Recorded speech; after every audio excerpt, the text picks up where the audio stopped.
Hello दोस्तों, veterans, नमस्कार। मैं दीवान सिंह।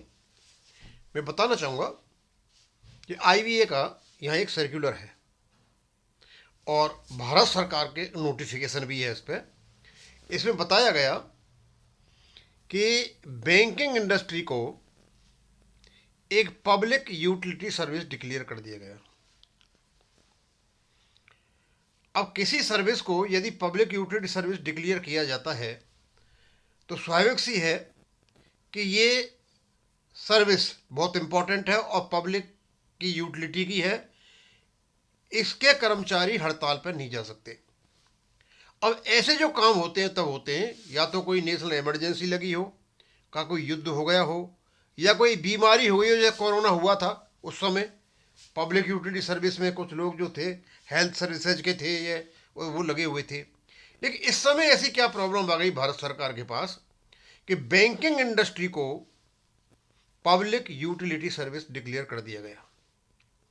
तो क्या ये यूएफबी और एलआईसी के संगठन स्ट्राइक करने जा रहे थे उसकी वजह से किया? तो मुझे तो नहीं लगता कि वो इतने इम्पोर्टेंट हैं भारत सरकार के लिए कि उनकी वजह से इसको पब्लिक यूटिलिटी सर्विस डिक्लेयर किया जाएगा। अब पहले तो ये देखते हैं कि बैंकिंग इंडस्ट्री में आते कौन कौन है। ये जो इन्होंने दे रखा है यहाँ पर क्लॉज बी ऑफ सेक्शन 2, ये मैंने यहाँ पूरा लगा रखा है। अब क्लॉज बी में बैंकिंग इंडस्ट्री में कौन कौन आते हैं। अब हमारे दिमाग में यही आती है बैंकिंग इंडस्ट्री में पब्लिक सेक्टर बैंक है बस। यानी बैंकिंग इंडस्ट्री का मतलब होता है कि सारे के सारे प्राइवेट सेक्टर के बैंक हो या फॉरेन सेक्टर के बैंक हो या पब्लिक सेक्टर के बैंक हो, सारे के सारे पब्लिक यूटिलिटी सर्विस के अंतर्गत आते हैं।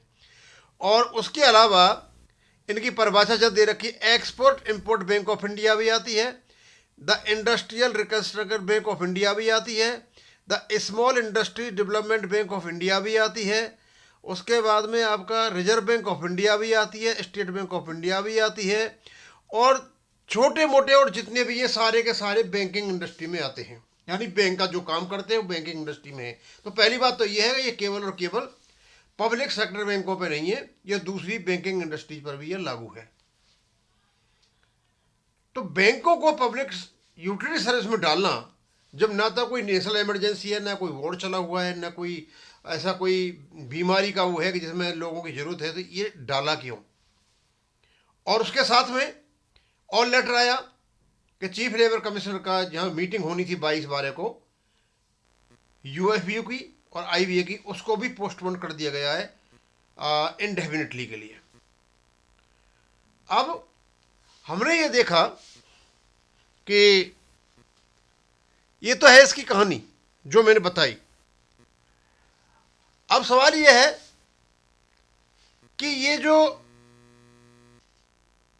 एक्ट बताता है कि किसी भी सर्विस को पब्लिक यूटिलिटी सर्विस डिक्लेयर किया जा सकता है, भारत सरकार का अधिकार है, लेकिन 6 महीने से ज़्यादा नहीं कर सकते। तो 6 महीने के लिए किया है, एक बात।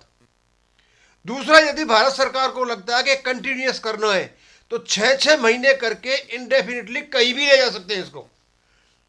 तो क्या ये पब्लिक यूटिलिटी सर्विस डिक्लेयर हो गई है और आगे ये हड़ताल भी नहीं कर पाएंगे, ये कुछ भी नहीं कर पाएंगे?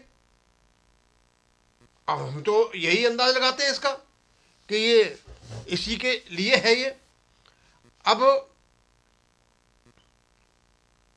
हम तो यही बता सकते हैं कि मतलब बैंकिंग इंडस्ट्री को पब्लिक यूटिलिटी सर्विस में डाल करके और एक नोटिफिकेशन भारत सरकार ने निकाल दिया। अब इसके अर्थ हम कितने ही लगा सकते हैं। एक अर्थ यह भी हो सकता है कि 5 डे बैंकिंग पर यूएफबी के नेताओं ने 21/3/2026 को शायद इन्होंने वो कर रखा है स्ट्राइक का वो, तो उसको देखते हुए इनकी 22/12/2025 की जो मीटिंग थी लेबर कमिश्नर के साथ, उसको भी स्थगित कर दिया गया है। कुछ तो अंदर हो रहा है। अदरवाइज इस समय बैंकिंग इंडस्ट्री को पब्लिक सर्विस डिक्लेयर करना मुझे नहीं लगता कहीं किसी प्रकार से ठीक है। अब सरकार को पता है, उनके पास फीलर्स जाते हैं, बातें भी रहती हैं। या फिर यह है कि बैंकिंग इंडस्ट्री को यह करना, तो क्या बैंकों का भारत सरकार कोई मर्ज करने जा रही है या बैंकों के साथ और कुछ करने जा रही है कि कर्मचारी हड़ताल नहीं कर सकें?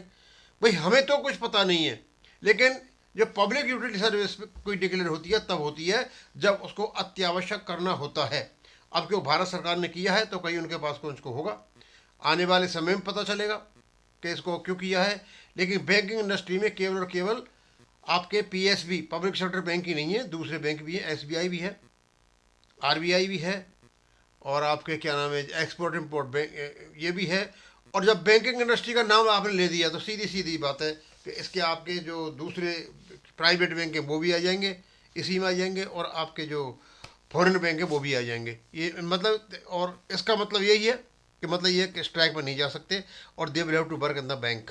अब क्या बैंक में ऐसा काम है जिसकी वजह से ये कर दिया। अब इसको मैं यहीं ख़त्म करूँगा। थैंक यू, धन्यवाद।